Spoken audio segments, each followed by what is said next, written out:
And one last news item here, and this concerns TNA from a story on the website johnwallstreet.com. TNA President Carlos Silva was interviewed by johnwallstreet.com and noted the company is being represented by CAA in media rights discussions and is seeking $10 million a year for a media rights deal.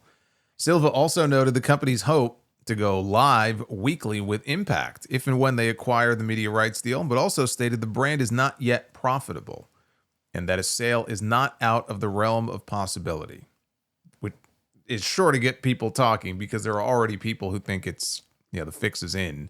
As far as WWE buying TNA, it's only a matter of when and not if.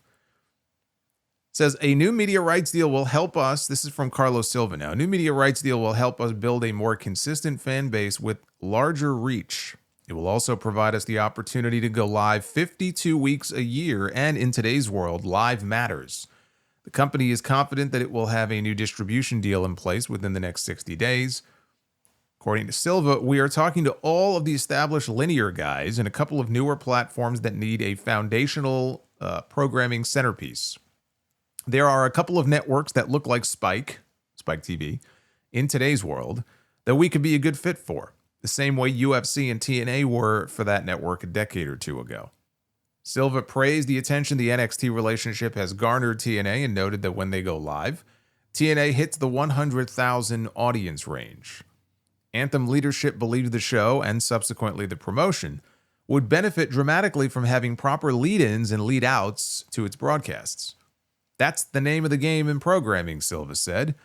A weekly number between 250,000 and 500,000 in terms of Nielsen-esque P2 plus households is perfectly realistic on a network that is a good fit in 40 or 50 million homes.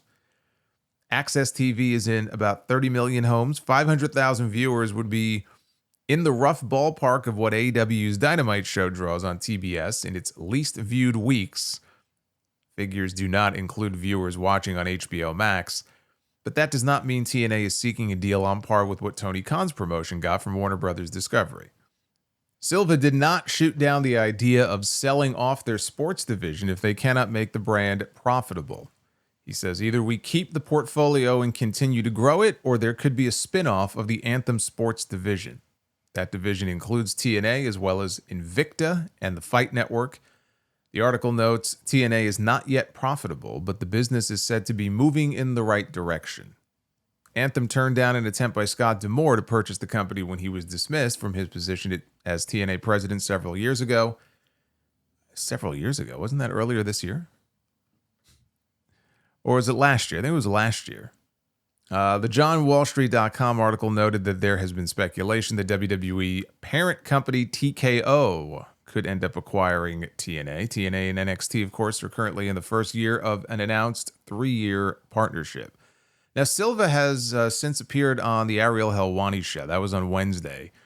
And he was asked if there was a timeline for finalizing a new agreement. He says, "We've been working on it since the beginning of the year, really since I joined. And it really has accelerated over the last 60 days. I think we could be in a 60 or 90-day window to get something done. As you know, the media landscape is changing every single day, and literally week to week things are changing. It's never done until the I's are dotted and the T's are crossed, but we're working hard on it." Silva also expanded on his comments from Tuesday's interview about going live each week. He mentioned that they experimented recently with airing a live episode of Impact on TNA Plus before it aired on Access TV the following Thursday. He also mentioned that they have been asked about going live each week by potential broadcast partners. "We've been asked by many partners that they would like it to be live 52 weeks a year. And so we're talking through how we would do that. Maybe it wouldn't go live in January straight away, 52 weeks, but we would certainly lean into that and try to make that happen now." He later clarified that this would not necessarily mean they would be in a new location each week and on the road all year. Look, the potential benefits of this relationship with WWE, I think you're starting to see what they are now. And I think WWE is probably willing to do what they can to help out TNA to the extent that they could help get them some sort of media rights deal, because it is something that will probably, in their view, weaken or potentially take away from AEW. right? AEW is the only promotion that WWE is bothering to counter program. They just announced another NXT show, by the way, Heat Wave, for the same day as Forbidden Door. I think it's 6:30, I think is when the show is scheduled for, 6:30 or 7. This is going to continue. And this is what happens when, you have competition. And they're going to continue to counter program, but AEW is the only promotion that they bother doing that with. They don't do that with anybody else.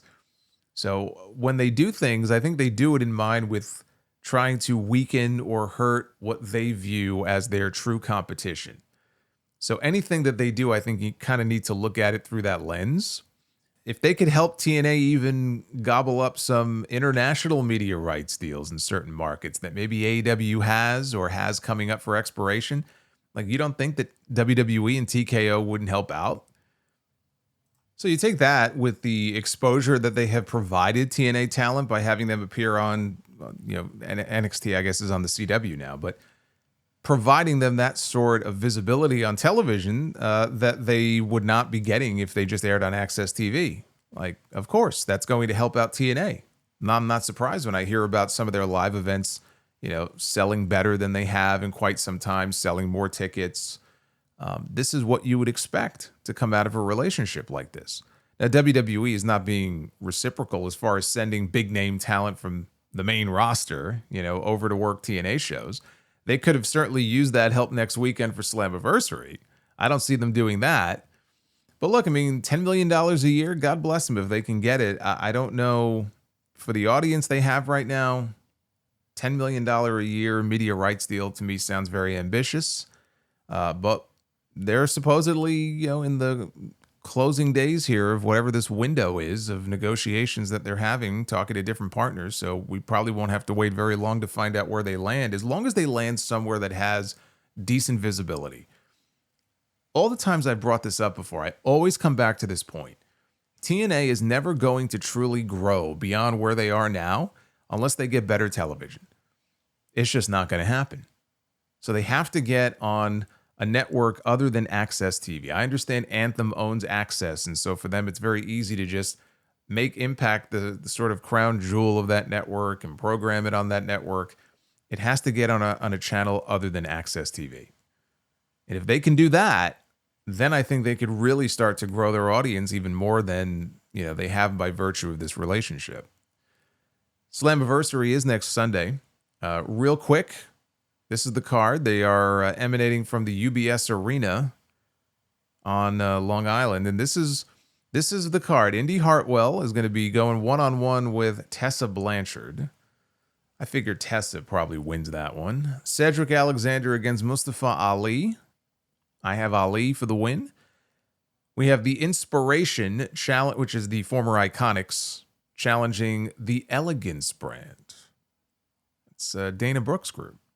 For the TNA Knockouts tag team titles, I think the Inspiration win those titles. 4-way tag team ladder match for the TNA World Tag Team Championship. The Nemeth brothers defend against the Hardys, the Rascals, and First Class, which is Casey Navarro and AJ Francis. I think the Nemeths retain here.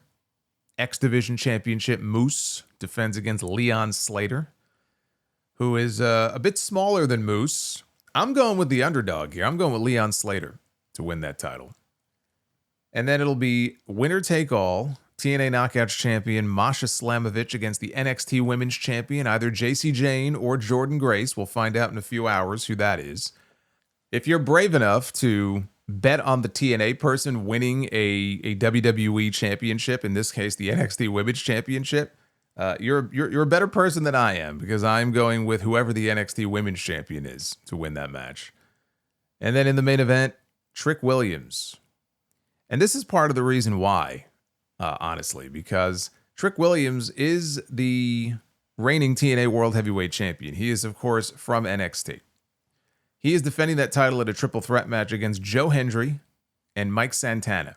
This is a homecoming for Mike Santana, being a New York guy. I certainly do not see the TNA Knockouts champion winning her match, and then also having the guy representing NXT dropping his championship in the main event. I don't see those two things happening on the same show. And I do think Trick Williams is losing. I think Mike Santana should win. Could they hold off on his title win? They could, but I just feel like him winning the title in New York is just such a layup. So I'm going with Mike Santana to win the championship.